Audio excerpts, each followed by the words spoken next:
try to play, but you're never gonna beat me. Look the other way, what I'm doing ain't easy. Bloody hands stained from the people who deceive me. Muddy hands break through the chains, go free me. Looking for change, looking for pain, pulling a mob, pushing a train. I'll never stop, stick to a lane, pick up the pieces and go rearrange. I'll be the best above all the rest, put me to the test and expect nothing less, your check is I'm chess, what's happening next, yeah. He got the venom, a tangible weapon, no coming in second. This life is a lesson, he got a new engine from pain, it's a blessing. New focus, no guessing, just vote. Donc je vous fais cette vidéo pour vous montrer un peu comment je fabrique les puits de lumière pour mon van. Donc ça en fait c'est un double vitrage que j'ai fait faire sur mesure à un collègue. D'ailleurs je te remercie Damien de les avoir eu à temps. Celui-là il fait 596 fois 788. J'ai fait ce choix, bon il y a un gros défaut, c'est le poids, ça je suis d'accord. Mais j'ai fait ce choix parce que déjà un lanterneau de ces dimensions là ça vaut aux alentours des 1000 euros. Il m'en fallait deux, donc on était à 2000 euros quoi, rien que pour deux lanterneaux. Et là j'ai eu les deux vitres sur mesure, un 4 cm d'épaisseur en double vitrage à 150 euros pour les deux. Donc en gros dans les 75 euros la vitre quoi. Parce qu'elles font pas la même taille l'une et l'autre, donc c'est pour ça que je dis à peu près 75 euros. Gros avantage, par contre, elles sont blindées, donc elles fonctionnent comme un pare-brise en fait. Où est-ce qu'on va bien le voir là? En gros, il y a une épaisseur de verre, un film en plastique indéchirable, une épaisseur de verre. Il doit y avoir 2 cm de vide et 2 cm de verre, 2 cm de verre. Et après, dedans, c'est traité à l'argon. À l'argon, elles sont anti-reflet, bon, elles ont plein d'options. Et ce qui fait que niveau isolation, on est, je pense, vraiment au-dessus d'un lanterneau. Le seul gros défaut que je leur trouve, moi, c'est le poids. C'est un peu lourd. Ça fait presque dans les 20 kg quoi. Celle-là, après l'autre, elle fait moins. L'autre, je crois qu'elle fait 12. Mais bon, voilà. C'est le gros défaut, ça, je suis d'accord. Donc après, bon, elles arrivent brutes comme ça. Vous pouvez en commander dans n'importe quelle menuiserie alu, ils en font quoi, des doubles vitrages sur mesure. Et ce que j'ai fait, moi j'ai acheté de la cornière UPVC. Bon, elle était qu'en blanche, donc du coup je les ai repeints. Et je les ai découpés pour faire un cadre comme ça. Parce qu'un verre en fait, autant là il peut y tomber des boules de pétanque, ça passera jamais au travers. Il peut grêler, ça passera jamais au travers. Mais autant un petit caillou, rien que sur le bord là, pourrait en fendre une épaisseur. Donc pour les protéger, hop. Voilà, j'ai fabriqué ces U comme ça que je vais coller à la colle à pare-brise. Voilà, donc ça va être cela.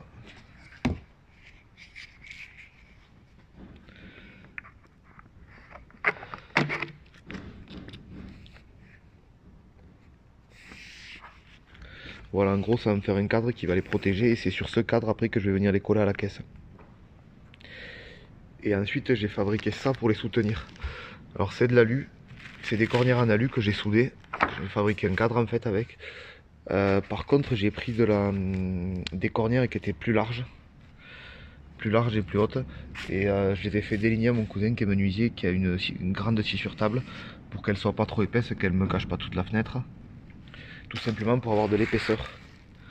Je sais pas si on voit, mais en gros c'est de l'alu en 2,5 et des cornières elles doivent faire 2 sur 2 en 2,5 d'épaisseur. Je sais pas, j'ai pas réussi à en trouver quoi, du moins. Donc j'ai fait des cadres soudés en alu et après je les ai repeints en noir pour que ça fasse faire une finition quoi. Et en fait ça vient se poser, voilà, ça vient se poser par dessus. Et ce cadre va être bon percé et vissé, collé dans le fourgon. Donc ça me fera 2 grands puits de lumière pour pas trop cher quoi. On va aller voir dans le fourgon comment les fixer après. Il est à côté de notre atelier.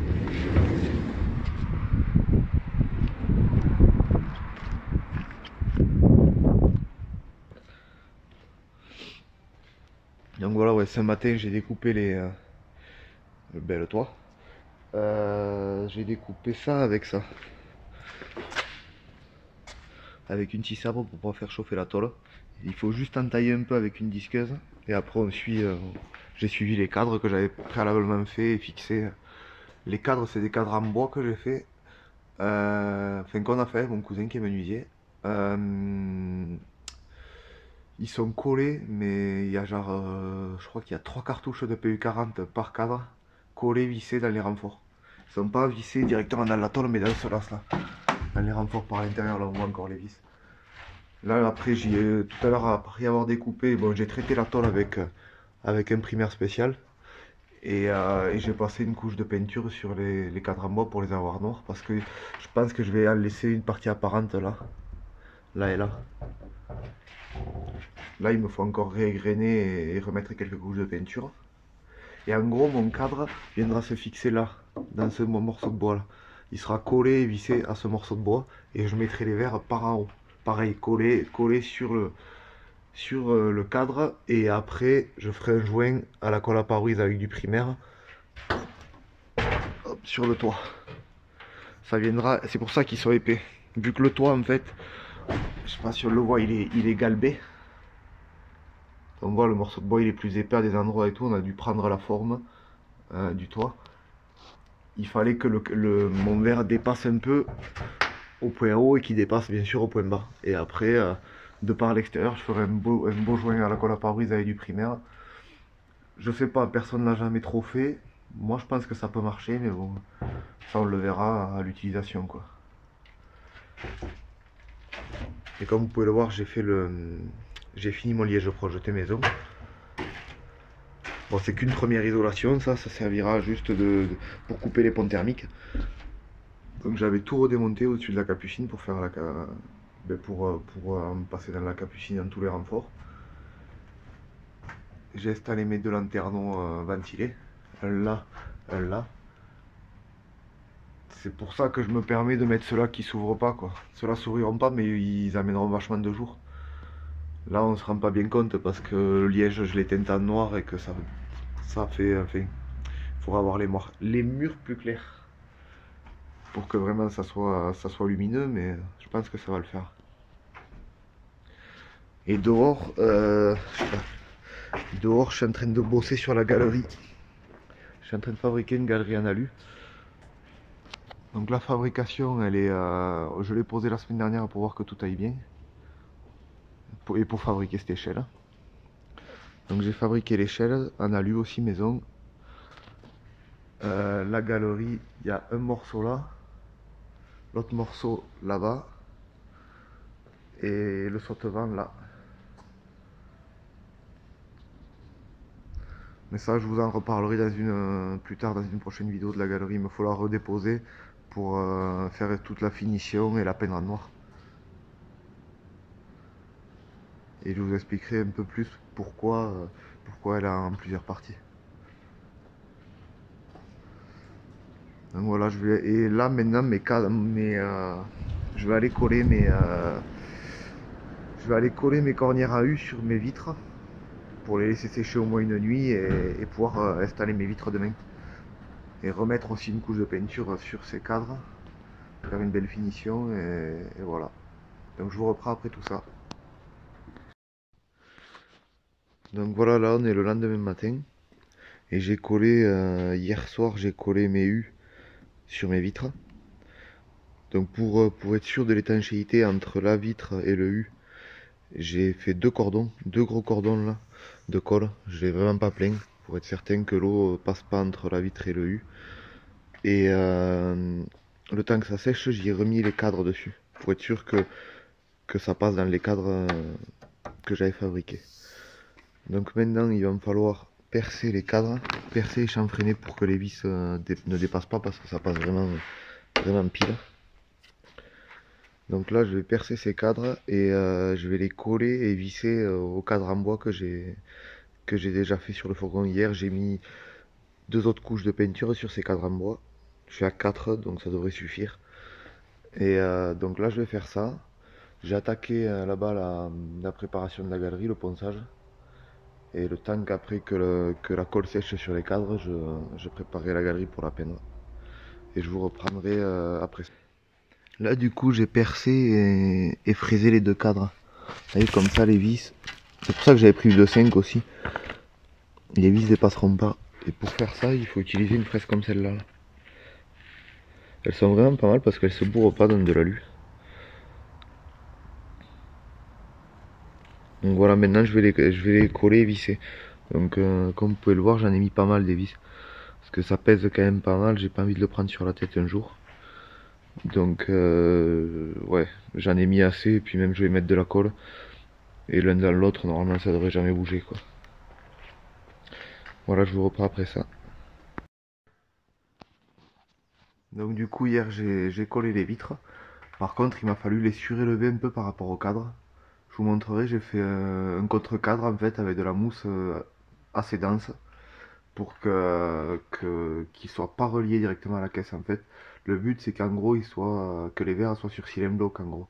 Qu'il n'y ait aucun contact rigide avec la caisse parce qu'une caisse ça travaille sauf qu'un verre en double vitrage de 4 cm d'épais ça travaille pas du tout. Donc il fallait qu'il soit monté un peu en souple par rapport à la caisse.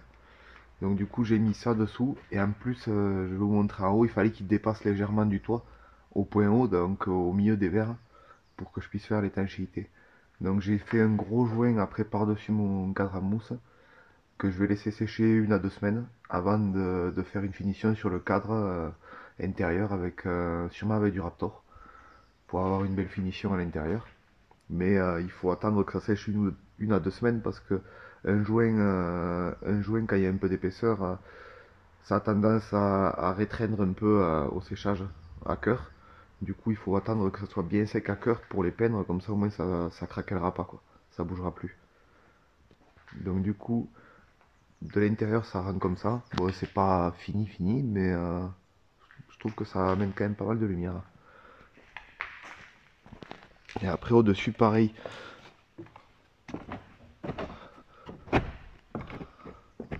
Au-dessus, pareil, ce matin, j'ai refait un joint définitif à la colle à pare-brise avec du primaire. Il est pas très joli, mais de toute façon, il sera recouvert pareil de Raptor. Tout simplement parce que les joints, pour qu'ils durent dans le temps, il faut pas qu'ils soient en contact avec les UV. Comme on voit ceux-là, là, les joints d'origine, ils ont plus de 10 ans et ils n'ont pas bougé parce qu'ils sont recouverts de peinture. Alors que sur les camping-cars, souvent, on voit au bout de 4-5 ans, il y a des infiltrations d'eau, les joints sont tout craquelés et, et, euh, enfin, ils s'effritent. C'est parce qu'ils sont en contact avec les UV. Donc, une fois que j'aurai tout fini, je vais passer les joints des lanterneaux, ces joints-là, ceux des lumières au Raptor. Je vais refaire un camouflage dessus là, en noir, et comme ça, au moins, ça fera une étanchéité en plus. Et, euh, et ça me les protégera des UV. Donc du coup là j'ai fait un joint à l'intérieur d'étanchéité. J'en ai fait un sur toute la hauteur du cadre, donc sur 4 cm, enfin pas 4 cm mais pratiquement, entre le U et la caisse et le cadre en bois, que j'ai laissé sécher cette nuit. Et ce matin j'en ai refait un gros par-dessus à la colle à pare-brise. Donc en gros j'ai 3 joints d'étanchéité, plus il y aura une couche de Raptor dedans et dehors. En plus, enfin plus d'une couche je pense même. Pour faire l'étanchéité. Donc normalement, ça devrait pas prendre l'eau. Mais pareil, petite particularité pour les lanterneaux. On voit là, enfin, je vais monter sur le toit.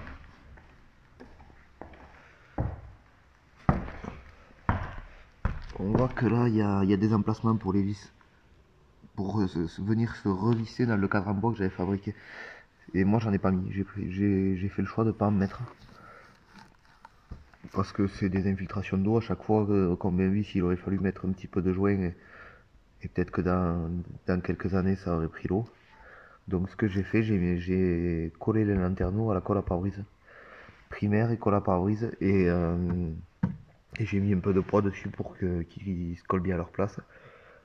Parce que je me suis dit que si ça tient pare-brise au crash test et tout, ça doit peut-être tenir un lanterneau en plastique. Il n'y a pas vraiment besoin de vis. Donc du coup voilà, bon, la finition n'est pas faite. Il me faut le passer au Raptor avant de monter la galerie. Mais déjà je pense que je vais le tester, il pleut dehors, mais je pense que je suis étanche déjà. Donc là on va redescendre.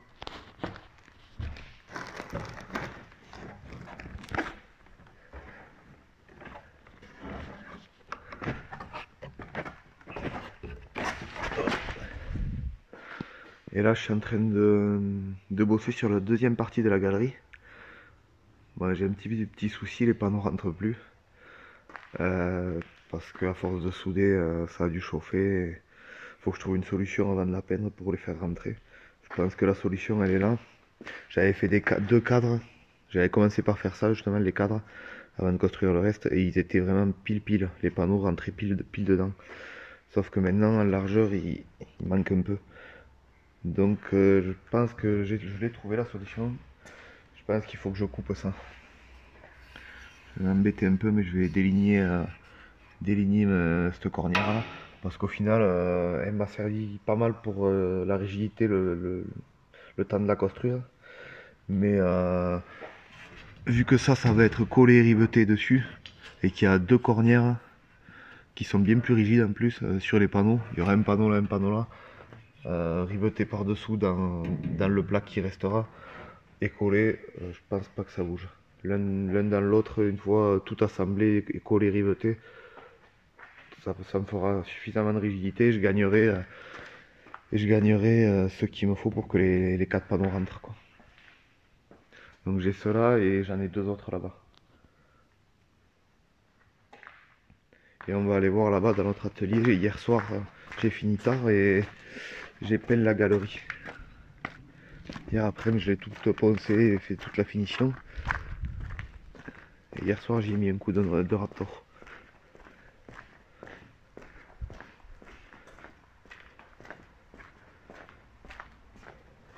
Le Raptor, pour ceux qui ne connaissent pas, c'est ça.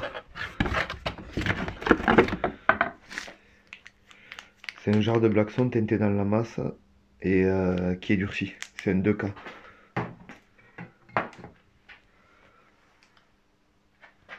Il y a deux composants et c'est anti-rayure, on va dire. Je dirais pas que c'est enrayable, il y en a plein qui disent que si, mais pas à ce point-là quand même. Donc voilà la galerie. Enfin, une des parties de la galerie. Donc j'y ai intégré ces spots. Là elle est à l'envers. Hein. Ça c'est le bas. Donc du coup ça sera à l'arrière et ça éclairera quand je ferai marche arrière.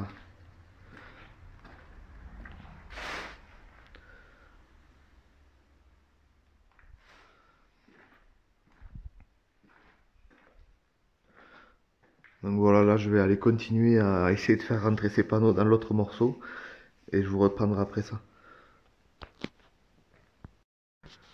Ça y est, j'ai coupé enfin, j'ai déligné ça là, les cornières.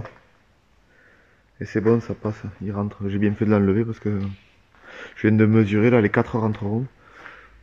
Mais c'est juste. Hein. Et du coup, moi ça m'arrangera aussi pour les poser.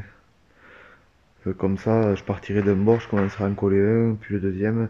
Le plus chiant, ça sera le dernier, mais là j'en aurai eu deux qui auraient été chiants avec ces cornières. Donc là maintenant, je vais redéposer les panneaux. Maintenant que je sais qu'ils rentrent, je vais les mettre de côté et la galerie, je vais la passer dans l'autre atelier pour avoir l'aspiration et je vais faire toute la finition, le ponçage et après il me faudra décrocher l'autre galerie et suspendre celle-là à la place et pareil, y mettre un coup de noir dessus. Je vous reprendrai après ça, mais je pense que d'ici que j'ai fait ça, j'aurai fini ma journée quoi. Je serai ce soir. Donc voilà, là je viens de finir de peindre la galerie en noir mat au Raptor. Il y en a plein qui me disaient de la laisser en couleur alu, mais moi je sais pas, je préfère en noir, je trouve ça plus discret. Du coup, il me restera le saute-vent et toute la quincaillerie, les petites pièces à peindre en noir. Et après, je pourrais commencer à la rassembler. En fait, cette galerie, c'est une invention maison. J'avais le souci qu'il me fallait pas mal de panneaux solaires pour être autonome. Et que je voulais quand même que le vent soit lumineux pour être agréable à vivre. Et du coup, ben, j'ai cherché et je trouvais rien. Puis un soir, j'ai eu cette idée que je trouvais pas mauvaise. Alors, je l'ai griffonné sur un papier. Et le lendemain, j'ai fait une maquette de 1 m sur 50 en bois, voir si ça pouvait marcher. Et ça avait l'air de marcher, donc je me suis lancé à la fabriquer en grandeur nature. Le seul truc, c'est que c'est hyper encombrant, du coup, j'ai pas pu la monter sur le toit, monter les panneaux et l'essayer. J'aime pas trop faire ça, mais bon, je vais faire comme ça, là, j'ai pas trop le choix. Donc je vais tout remonter et faire des essais par terre au maximum, et dès que ça voudra, enfin que la mise au point sera à peu près correcte, la monter avec un télescopique sur le toit. Dans cette vidéo, j'ai fait une vidéo un peu plus technique que la première. N'hésitez pas à le mettre en commentaire si vous préférez ce genre de vidéo ou si ça vous gonfle. Parce que bon, la prochaine risque d'être pas mal technique. Sur cette galerie là, c'est vraiment une usine à gaz. Ça peut être intéressant, mais après voilà, faut déjà que je la mette au point. N'hésitez pas à vous abonner si vous voulez suivre la suite de l'aventure. Et ben, je vous dis à bientôt.